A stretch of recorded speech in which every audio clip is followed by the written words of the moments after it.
Triangle, triangle, triangle. Vous êtes bien sur Triangle, l'émission qui explore l'invisible, l'impensable, le tabou. Bienvenue depuis nos studios parisiens, où aujourd'hui encore, nous allons plonger dans un mystère fascinant. Les pouvoirs de l'esprit, voyage au cœur de la pensée. Notre esprit est-il une simple machine biologique ou cache-t-il des capacités insoupçonnées? Peut-on influencer la matière avec la pensée? Existe-t-il des techniques pour exploiter le plein potentiel du mental humain? Aujourd'hui, nous abordons un thème envoyé par Yacine, depuis Dakar, au Sénégal. Il nous écrit « J'ai toujours été intrigué par le pouvoir de l'esprit. On entend parler de télépathie, de manifestation par la pensée, de méditation profonde qui permet d'atteindre des états de conscience supérieurs. Certains parlent même de pouvoir guérir avec l'esprit ou de modifier la réalité. Est-ce vrai? Comment fonctionne le pouvoir de la pensée? Est-ce accessible à tout le monde? Merci Yacine pour ta question. Si vous aussi, vous avez un thème qui vous intrigue, écrivez-nous sur WhatsApp au seul numéro, plus 44 79 51 658 211. Mais d'abord, partagez, likez, partagez, likez, partagez, likez. Ce podcast est une clé vers des secrets que peu de gens osent explorer. Croquette de chocolat, dis-nous. Jusqu'où peut aller le pouvoir de l'esprit humain? Ah, le pouvoir de l'esprit. C'est une force que beaucoup sous-estiment. Pourtant, toutes les grandes traditions mystiques, toutes les philosophies anciennes l'ont toujours affirmé. L'esprit est plus puissant que le corps. Ce que nous pensons influence ce que nous vivons. Il y a des capacités mentales que nous utilisons tous les jours sans nous en rendre compte, et d'autres qui restent dormantes, en attente d'être activées. Mais quels sont réellement ces pouvoirs de l'esprit? Il y en a plusieurs, et chacun demande un entraînement différent pour être développé. Premièrement, la télépathie, la capacité de transmettre une pensée à distance, sans parole, sans contact physique.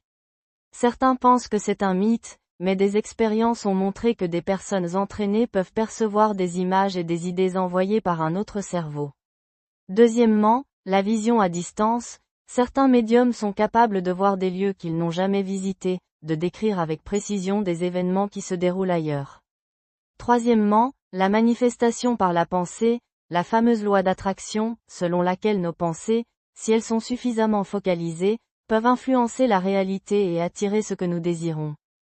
Quatrièmement, l'auto-guérison, certaines traditions enseignent que notre esprit peut activer des processus de régénération du corps, permettant de soigner certaines maladies. Enfin, la projection mentale, la possibilité d'envoyer une partie de sa conscience dans un autre lieu, comme dans les expériences de voyage astral.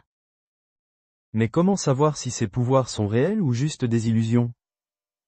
La science commence à explorer ces phénomènes, et certaines expériences montrent que la pensée a un impact sur le monde physique. Prenons l'effet placebo, des gens prennent une pilule sans substance active, mais guérissent simplement parce qu'ils croient en son pouvoir. Cela prouve que l'esprit influence le corps. Les expériences de double fente en physique quantique montrent que l'observation modifie la réalité.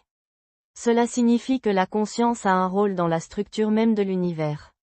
Des études en neurosciences démontrent que la méditation peut reprogrammer le cerveau, modifier la perception de la douleur, améliorer la mémoire et la concentration. Ces éléments montrent que l'esprit a des capacités bien plus grandes que ce que l'on croit. Comment peut-on développer ces pouvoirs? Il y a plusieurs techniques, mais elles reposent toutes sur 3 piliers. Un entraînement régulier, il ne suffit pas d'y croire, il faut pratiquer.